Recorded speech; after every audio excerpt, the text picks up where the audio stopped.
사랑의 샘 평화의 소리 뉴질랜드 뉴스입니다.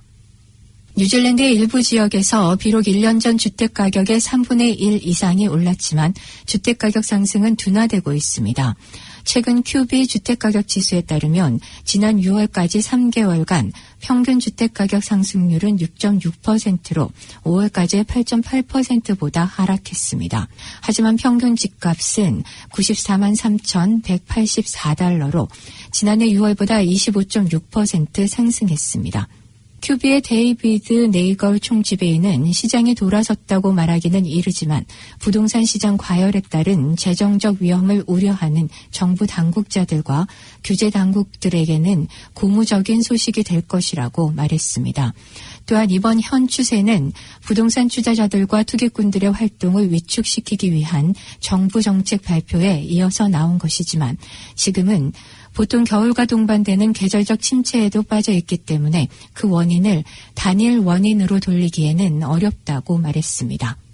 QV가 모니터한 16개의 주요 도시들 중 로토루아를 제외한 모든 도시들은 5월에 비해 분기별 성장률이 감소했습니다. 뉴질랜드 경제연구소의 최신 분기별 기업 의견조사에서 최악의 인력 부족이 나타났습니다. ASB와 BNZ의 금리 인상이 임박한 반면 인플레이션 압력은 계속해서 높아지고 있습니다. ASB와 BNZ의 경제학자들은 갑자기 금리 인상 전망을 바꿔 지금 당장 11월부터 금리를 인상할 수밖에 없을 것이라고 말했습니다. 현재 중앙은행이 정한 공식 기준금리는 0.25%에 불과하며 중앙은행의 다음 통화정책 검토는 다음 주 수요일입니다. 내년 5월 금리 인상을 전망한 ASB 경제학자들의 전망 변화는 최신 NZIER의 분기별 기업 의견 조사가 발표된 직후에 나온 것입니다. 이 조사는 경제학자들과 중앙은행이 주시하고 있으며 최근의 조사 결과는 경제가 빠르게 과열되고 있음을 보여줍니다. 특히 이 조사 결과에 따르면 인력 부족으로 비용과 가격 압박이 증가하고 있는 가운데 1976년 이후 조사 역사상 최악의 상황임을 나타내고 있습니다.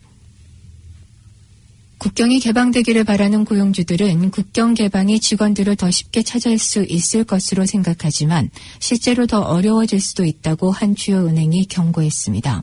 임금이 너무 낮고 생활비가 너무 높아서 사람들이 뉴질랜드로 세도하는 것보다 뉴질랜드를 떠날 가능성이 더 높다고 ASB 선임 경제학자 마크 스미스는 말했습니다. 호주 전역을 포함해 가까운 장래에 국경이 폐쇄됨에 따라 사업주들은 일반적으로 이민자들과 여행자들이 담당하는 역할을 수행하기 위해 고군분투하고 있습니다. 심지어 화이트칼라 회사들조차 해외에서 온 잠재적인 신입사원들이 지난 14일 동안의 격리 관리 비용을 지불할 수 없거나 지불할 의사가 없는 상태에서 직원들을 서로 가로채는 데 의지했습니다. 이로 인해 뉴질랜드 노동자들은 더 높은 임금을 요구할 수 있는 좋은 교섭 위치에 놓여 있습니다. 은행은 결국 국경이 개방되면 고용주에게 상황이 더욱 어려워질 수 있다고 경고했습니다.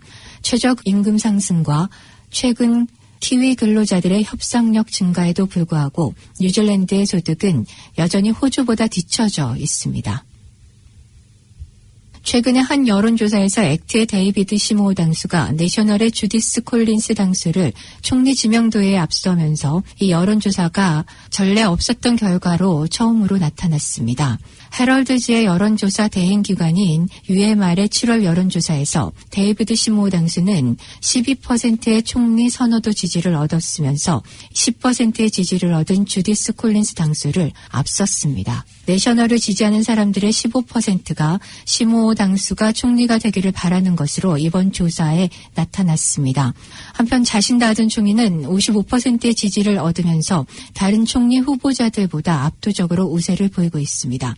정당 지지도에서는 내셔널의 지지가 지난달 UMR 결과보다 3%로 떨어지면서 24%로 하락한 반면 레이버는 약간 올라가 48%의 지지를 얻었습니다. 액트는 11%의 지지를 얻고 있으며 그린은 8%의 지지를 유지하고 있습니다. 이번 결과로 볼 때 내셔널과 액트의 연합은 35%의 지지를 얻고 있지만 레이버와 그린은 연정으로 55%로 우위를 지키고 있습니다. 또한 뉴질랜드가 잘못된 방향으로 가고 있느냐는 질문에 29%는 그렇다고 응답했으며 올바른 방향으로 가고 있다고 대답한 사람들은 지난 조사에서의 78%에서 64%로 떨어졌습니다. 심각한 선천적 기형을 예방하는 것으로 입증된 엽산이 빵에 첨가될 예정입니다. 아이샤 베럴 식품안전부 장관은 이것들은 아기들을 보호하는 것이며 산모의 낮은 엽산 수치는 아기의 사망 또는 장애를 초래하는 신경관 결함을 유발한다고 말했습니다. 비타민 B인 엽산은 이전 노동당 정부에 의해 협의된 호주, 뉴질랜드 공동계획에 따라 2009년 빵에 첨가될 예정이었지만 국민당에 의해 폐기됐습니다. 2012년에 새로운 연구에 따르면 미국에서 빵과 파스타 및 시리얼에 의무적으로 엽산을 첨가시킨 이후 아동의 뇌와 신장 종양이 현저히 감소했으며 신생아의 경우에도 더욱 감소했습니다. 호주는 엽산 첨가를 진행했으며 선천적 기형 결함수가 크게 감소했습니다. 오늘의 확률 정보입니다. 뉴질랜드 달러화 대비 원화 기준 환율은 800원 40전, 한국에 보낼 때 808원 40전, 한국에서 받을 때 792원 40전입니다.